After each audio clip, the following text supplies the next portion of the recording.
ジャムチョキモーです。皆さん、夏の手放し進んでいますか？はい。この問いかけももうおかしいですよね、問いかけからね。朝オフィスとかに出勤とかしたりして、で、職場の人に夏の手放し進んでいますか聞かれたら完全にこいつミニマリストだって思われますよね。はい。ということで今日は、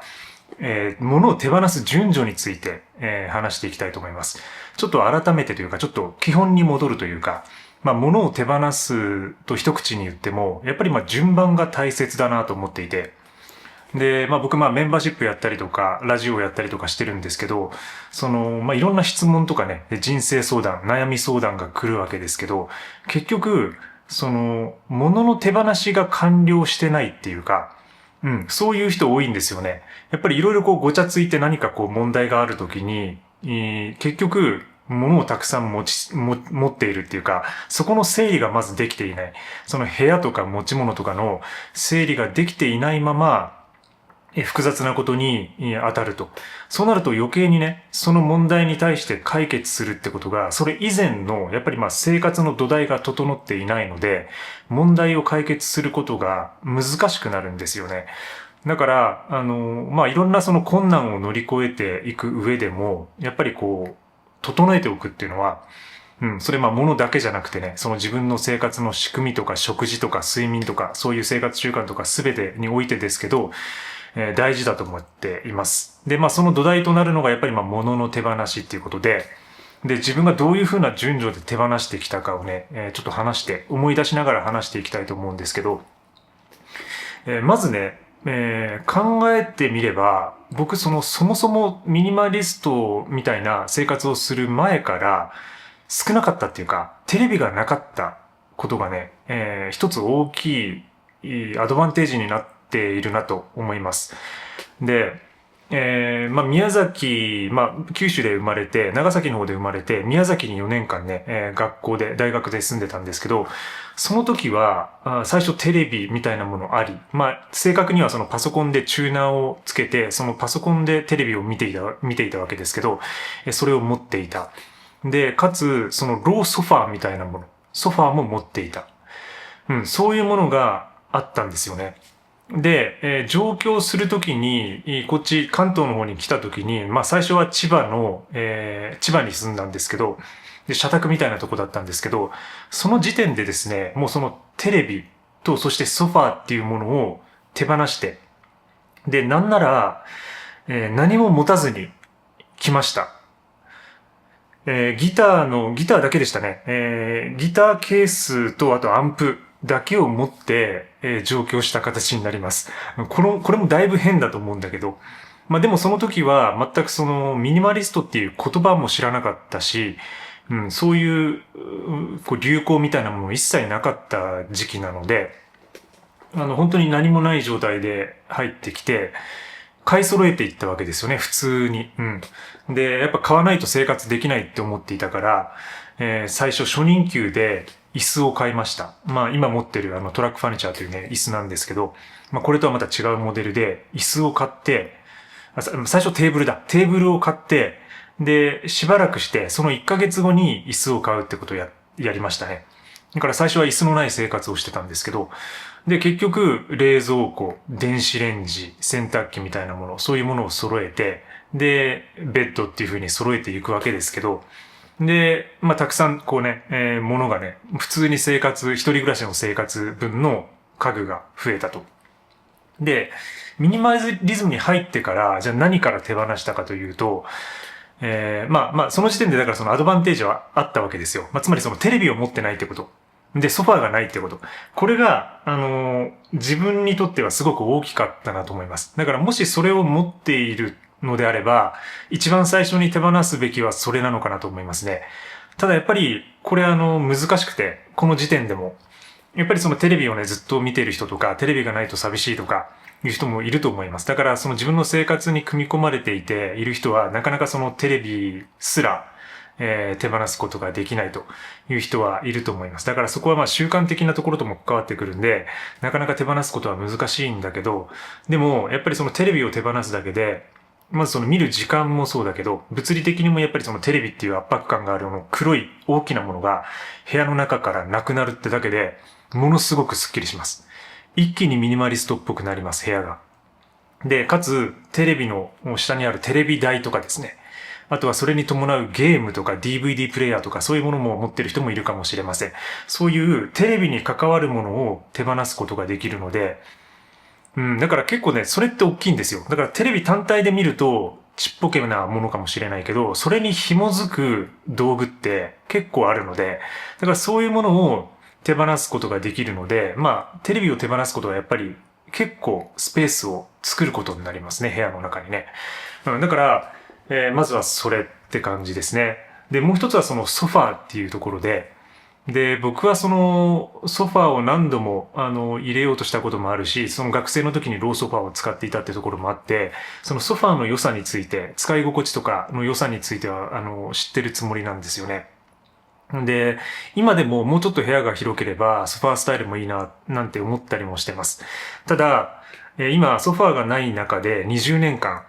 暮らしてきて、全く問題がないんですよね。むしろ、このスタイルが自分には適してるって今では思ってます。で、それは、机スタイル。つまり、デスクとチェアっていう組み合わせですね。で、ソファーが入ると、やっぱり、それに対して、ローテーブルが必要になりますよね。テーブルが必要になったりとか、サイドテーブル必要になったりとか。で、ソファーってでも結局そこに座って何をするかってことなんですけど、おそらく多くの人はそれでテレビとか映画を見たり、で本を読んだりするわけですよね。だから結局そのテレビを見るためにソファーを置いてあるっていう状況になるんで、テレビを先に手放すと、そのソファーも意味がなくなるんで、手放しやすくなりますね。で、ソファーがないとそのくつろげないっていう問題とか意見が出てくると思うんですけど、僕はこのチェアスタイル、チェアとデスクスタイルにすることによって、仕事にものすごく集中できるようになっています。で、やっぱりこうね、座位っていうか、こう座ってからの作業って、なかなかね、体に負担がかかるんですよ。で、僕前の部屋で、家具なし生活をトライしてますけど、で、洗濯機の上とかでね、こう PC 作業してる時期もありました。で、そういうことをやってもいいんだけど、やっぱり机と椅子っていうのは結構長期的な長時間の集中を維持するのにものすごくいいものです。だから座りすぎって良くないんですけど、でもその中でも、足腰の負担を軽減しながら正しい姿勢で使うことによって、そこでね、集中して作業をすることができると。で、特に自分の場合は、文章を書いたりとか、こういう動画編集したりとか、割とそのデスクに座ってする作業っていうのが結構多いっていうか、ほとんどそれが占めてるので、で、最近はその椅子に座ってそのギターを弾くみたいなところも自分の、なんか実践として入ってきてるんですけど、だからその机と椅子っていうのはそういう意味で人間のやっぱり体形に理にかなっているもので疲れにくいと。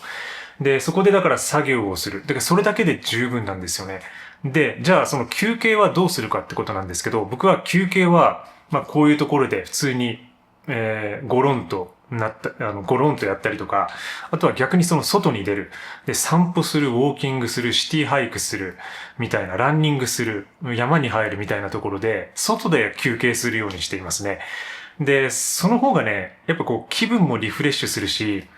なんか休憩になるんですよね。これ不思議と。でソファーでダラダラしてて、それで一日過ぎちゃいましたで、結局なんか体とか、気持ちがなんかスッキリしないなっていう人多いと思います。だから、そういう意味で、僕はその休憩は、それ以外のところでやるっていうところでカバーしてますね。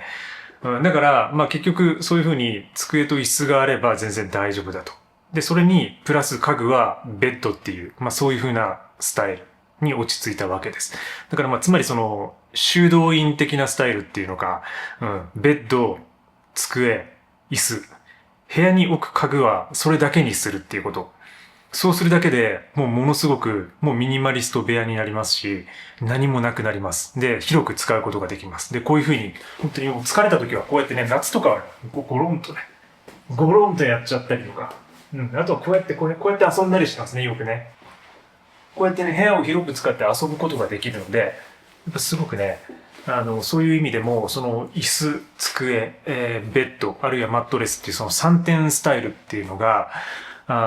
いいと思いますね。で、特にその東京の部屋なんて狭いですから、うん。だから、その狭い部屋に住んでる人は特に、そのソファーとローテーブルをなくす、あるいはその家具類をなくすだけでものすごく部屋を広く使うことができるようになります。で、それでね、なんかパートナーとか彼女とかに振られることもありますよ。うん。こいつ、何もねえなって、こいつの部屋。全然くつろげないです、あなたの部屋はって言って、別れを切り出されることもあります。だからそれはね、十分承知しといてください。うん。もしね、そのパートナーとかがいる人はね、うん。急にこういう風になったら、あなたの部屋くつろげないからもう、さようならみたいな可能性もありますね。で、そんなわけで、まず最初にテレビ、そしてソファー、あるいはローテーブルみたいなものがある人は、そこを手放していく。で、そこでね、僕がようやくそのミニマリズムに出会うわけですけど、2013か14年ぐらいです。これよく話をしているジョシュア・フィールズ・ミルバーンとライアン・ニコデマスという二人の The Minimalists というアメリカ人の二人組のユニットですね。彼らが書いた本にたまたま出会って、そこから入っていくわけですけど、そこでね、やり始めたのは、僕は、本棚でしたね。はい。本棚を手放しました。で、本棚にはもうたくさんの本や雑誌、そして CD とか DVD みたいなそういうメディアがたくさん詰め込まれていて、だから一番最初に取り掛かったのはそこでしたね。むしろ自分の場合はもうそれくらいしか部屋になかったので、だから今ある分、プラスそういう本棚みたいなものですね。キャビネットみたいなもの。あるいは撮影の道具とかあったんですけど、そういうものを手放していきました。で、この時使ったのがそのパッキングパーティーという手法です。で、これは自分が引っ越しをするつもりで、1週間、暮らしていくと。で、全部引っ越しをするつもりで、パッキングするんですね。段ボールに全部詰めて、で、家具とかにはブルーシートをかけて使えないようにすると。で、必要なものだけを取り出して使っていくと。で、そうすると、歯ブラシ出てきたりとか、フライパン出てきたりとか、鍋出てきたりとか、で、使うものだけが取り出されていきます。で、1週間経った後に、パッキングされなかった、アンパッキングされなかったもの、つまり取り出さなかったものは全て処分してしまうっていう方法ですね。で、その処分には、寄付があったりとか、売却したりとか、そういういろんな方法があるんですけど、単純に、売れないものは捨てたりもするんですけど、そういうふうにして、それを実際にやりましたね。やることによって、捨てることができたと。で、本に関しては僕結構その時もう200冊とか持ってたんで、なんかその写真集とか含めてね、写真の仕事のね、メインでやってたから、写真集とかすごくたくさんあったんで、もう出張買い取りに来てもらって、そこで全部査定してもらって、持ってってもらいましたね。で、かなりの金額になりました。はい。かなり写真集が多かったってところもあるんですけど、ものすごい金額になって、それだけで、貯金がバーンと増えるみたいな、そういう感じでしたね。だから、そこで、ミニマリズムにどんどんハマっていくわけですけど、そこでね、その時点でもうかなりパッキングパーティーをすることによって、あらかたのものを処分できたので、そこから服の整理に取り掛かりましたね。はい。その次はだから服。大きな、だから家具とかキャビネットに入ってるもの。つまり自分の場合はそれが本とか CD とかだったわけですけど、そういうものを手放した後は、今度服の整理。ワードローブの構築というところに入っていきました。はい。で、ワードローブの構築については、細かく話すとかなり長くなるので、で、これまでにも、たくさんワードローブ紹介の動画を上げているので、もしよければそちらを見てみてください。で、そういう風にしてワードローブを減らして、今トータルね、18着。で、大体もう最近は20を超えることはないですね。で、これは下着とか靴とか全て含めての数です。だから一番少ない時で、14とか13着ぐらい。で、ちょっと増えて18着って感じで、それだけでね、今回しています。だから、クローゼットがいくらちっちゃくても、あるいはその部屋にクローゼットがなくても、自分のバックパックだけでそのワードローブを管理できるような分量っていうのが、自分が目指しているところで、それがそのワンバックスタイル、ワンバッグワンライフスタイルにつながっています。バックパック一つでね、暮らすというスタイルにつながっているわけですけど、そういう感じで、服を手放しました。はい。で、服手放すとね、やっぱりね、楽になるんですよ、すごく。で、やっぱりその服っていうのもさっきテレビと同じように、そこに関わる周辺の物事が、楽になります。つまり洗濯だったりとか、保管だったりとか、クリーニングだったりとか、そういうコストですね、労力が全くなくなるので、服を減らすだけで本当快適になる。で、そして毎日悩む必要もなくなるし、だから毎朝その選んでいた時間とかも、ものすごくね、なくなるわけです。そうすると本当にその自分のやりたいこととか、目標に向かって進めるようになるので、なんかその悩みとかね、そういうところに逆にその自分の、エネルギーを使いたいところに時間を使うみたいなところがようやくその辺でできるようになってくると思います。はい。で、服を手放した後なんですけど、僕はね、もうこの時にはもうかなり、エクストリームなスタイルに入りつつあったんですけど、はっきりと覚えているのは2020年ですね。はい。コロナ禍です。はい。で、やっぱりその自分の持ち物が大きく減ったフェーズというのは、主にね、3つあって、で、それは毎回の引っ越しの時、で、一つは震災の時、で、そして、コロナなんですよ。だからパンデミックの時って感じで、だからそういう何か大きな出来事によって、自分の持ち物が減ってきた経緯があって、どんどんそういう事件があればあるほどに自分は身軽でいたいって、思ったんですよね。で、今でも思っているんですよ。で、その方が、生存確率が上がるからです。はい。これは備蓄の話とかまたちょっと別の話で、物が少なければ少ないほど生存確率が上がる。そして、自分が何もなくなった時に、復帰できる。復活力が上がります。復活力、復帰力っていうのかな。そういう物が少なければ少ないほど上がります。この間、持ち物リストの作り方を共有したと思うんですけど、僕の持ち物すべて、今持っているもので、確かトータルの金額が270万円とかでしたよね。で、これリストね、公開してるんですけど、それはつまり自分が今持っているものをすべて奪われたり、震災とかでなくしたりしても、270万円あれば、同じものをすべて買い戻せると。だから今の生活をまた復活できるってことなんですよ。で、これを分かっているっていうことは結構強いことで、だからどうなっても大丈夫だなっていう、そういうふうにも思えるし、不安みたいなものを少し軽減することができるんですよね。だから身軽であればあるほど、その将来的な不安っていうのもなくなってくると思っています。で、そういう意味で、服を手放した後に手放したもの。それはコロナ禍、パンデミックのタイミングなんですけど、冷蔵庫です。はい。これが大きかった。自分にとっては一つのちょっと馬鹿げた挑戦みたいなところだったんですけど、冷蔵庫をなくして生きるってことがどういうことだろうと。で、やっぱり参考になったのは、稲垣恵美子さんですね。稲垣さんが、冷蔵庫なし生活をね、結構してて、で、そういう本とかを読みながら、冷蔵庫なしの生活っていうのを、そこで自分もトライしてみようと思って、それまで使っていた、なんか無印良品の一人暮らし用の冷蔵庫を思い切って手放しました。で、手放した後にやってきたのって、ものすごい静寂なんですよね。やっぱりサーモンスタットのね、音がズーって鳴ってるじゃないですか。で、今すごく静かな冷蔵庫もあるんですけど、それがなくなることによって、まず部屋の中が静かになって、よく眠れるようになったという、そういうことが起きました。はい。で、使ってた冷蔵庫が古かったっていうのもね、もちろんあるんですけど、あとはその電気代ですね。これに驚きましたね。で、当時、僕、冷蔵庫をなくしてからの電気代は、そのエアコンとかをつけない時期で、800円とか700円の時がありました。で、それは、僕はその家電を他に持ってないっていうところももちろんあると思います。家電という家電がもう MacBook ぐらいしかないんで、パソコンぐらいなんですよね。だから、冷蔵庫をなくすことによって本当に電気代がぐっと下がって、800円みたいな請求が来て、なんだこれって、なんだこれと思った記憶があります。だから、そういうことで、なくなると。で、冷蔵庫をなくすとね、あと食べ物とか、その食品の保管方法だったりとか、調理方法だったりとか、そういうところに、ちょっと敏感になります。だからどういうふうにすれば、食生活を冷蔵庫なしで回すことができるのかっていうのを、そういう、修行みたいなところに入っていくことができると。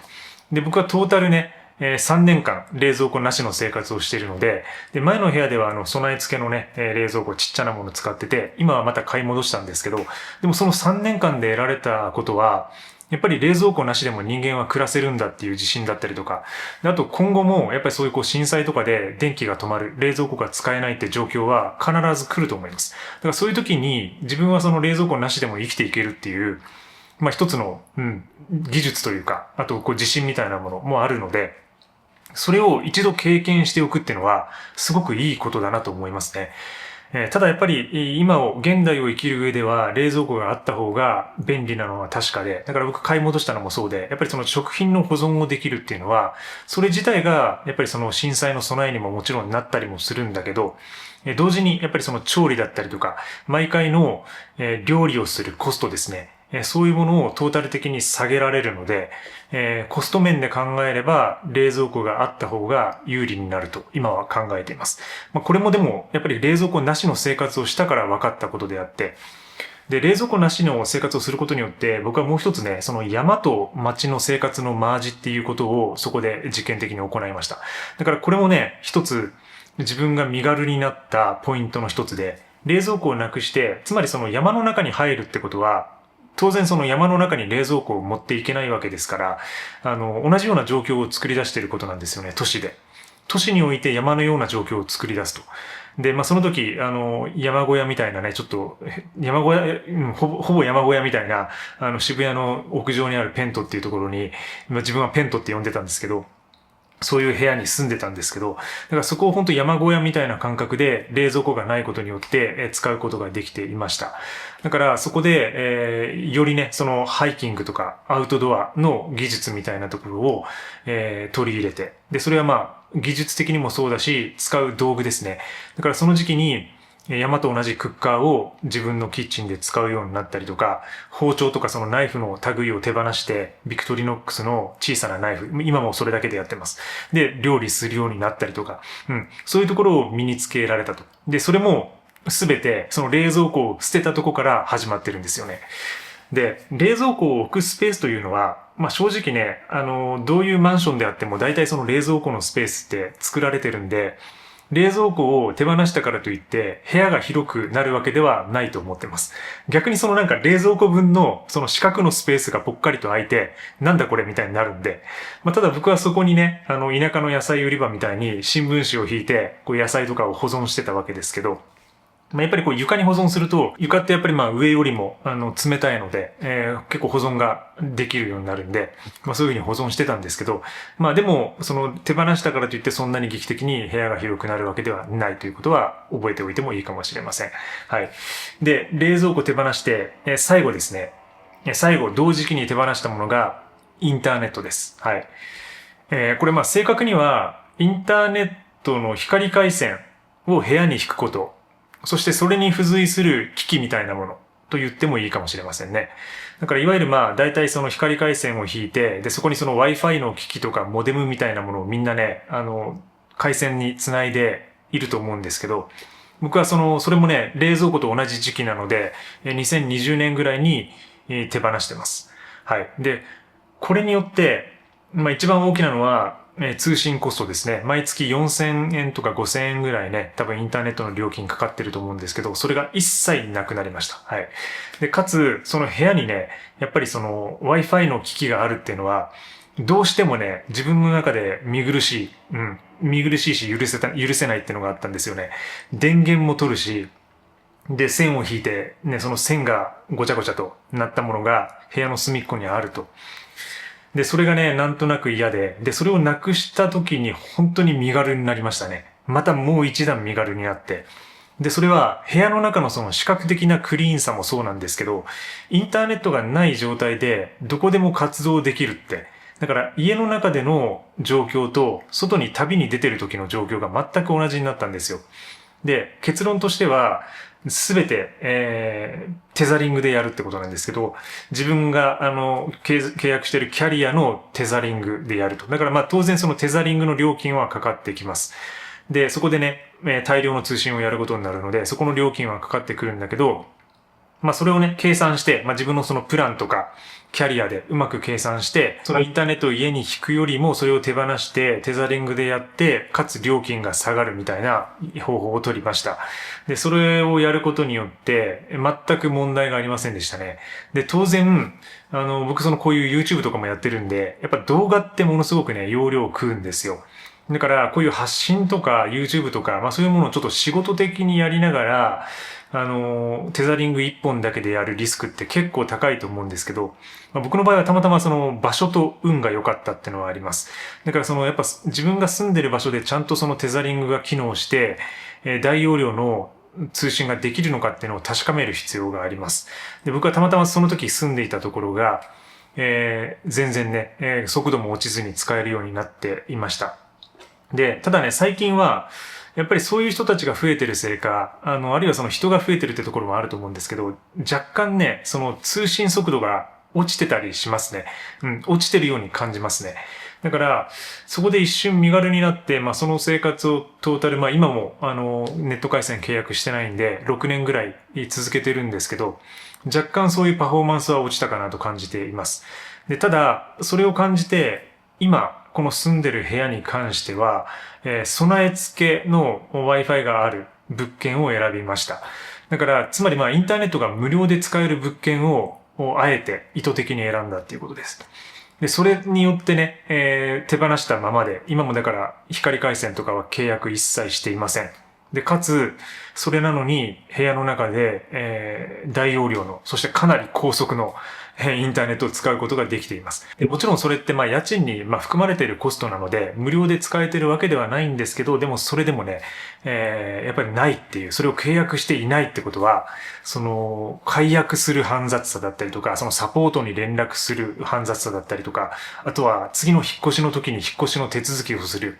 手間とか労力、そういうものを全て手放せるので、インターネットの契約を手放すってことはものすごくね、人生を軽くします。はい。これはもう自分の経験から言えることです。ただ状況によってはね、今後ね、引き続きそのインターネット可能の物件に住み続けられるっていう保証はないので、ただね、でもこれもね、ちょっとインフラ的にやっぱりどんどんネットって多分今後重要になることには変わらないので、多分そのスターリンク的な衛星からの通信がデフォルトになったりすると、もうね、その回線の契約をしない、Wi-Fi の契約をしないみたいな世界は来そうですよね。今後5年、10年ぐらいの間にどんどんその衛星からのダイレクト通信みたいなものが普及すると、そういう機材、機器を自分で持たなくても、ただ契約は必要かもしれないけど、通信ができるっていう状態、未来が来る可能性は十分あるかなと思いますね。そうなってくれるといいですよね。はい。ということで、だいぶいろいろ話してきたんですけど、今日は手放す順番について話してきました。まとめると、まず自分はテレビ、そしてソファー、ローテーブルみたいなものを、まずそもそも持ってなかったっていうのが大きなアドバンテージになっています。で、そしてミニマリズムに出会ってからは、まず、本とか DVD みたいなもの、あるいはそこに付随する本棚みたいな大きな家具ですね、キャビネット、本棚みたいなものを手放しました。そして次に服を手放しました。手放したというより服をだからちゃんと調整していったって感じですね。で、そして冷蔵庫、そして最後インターネット、同時期ぐらいにネット回線っていう感じですね。そういう順序になっています。はい。で、これ人によって違うので、自分はこういう手放し方で結果的に来たっていう感じで、今のミニマルな生活を維持してるって感じなので、自分にとって合う、合わないってのはあると思いますので、なのでね、自分に合うところだけ、取り入れられそうなところだけね、参考にしてもらえて、それで、あなたの、生活がもっとね、楽になれば嬉しいです。はい、ということで、今日も最後までご視聴いただきありがとうございます。週に1回ニュースレターとコアメンバーシップの記事書いてますので、概要欄をチェックしてみてください。チャンネル登録もぜひよろしくお願いいたします。それではまた次回の放送で。チャオチャオ。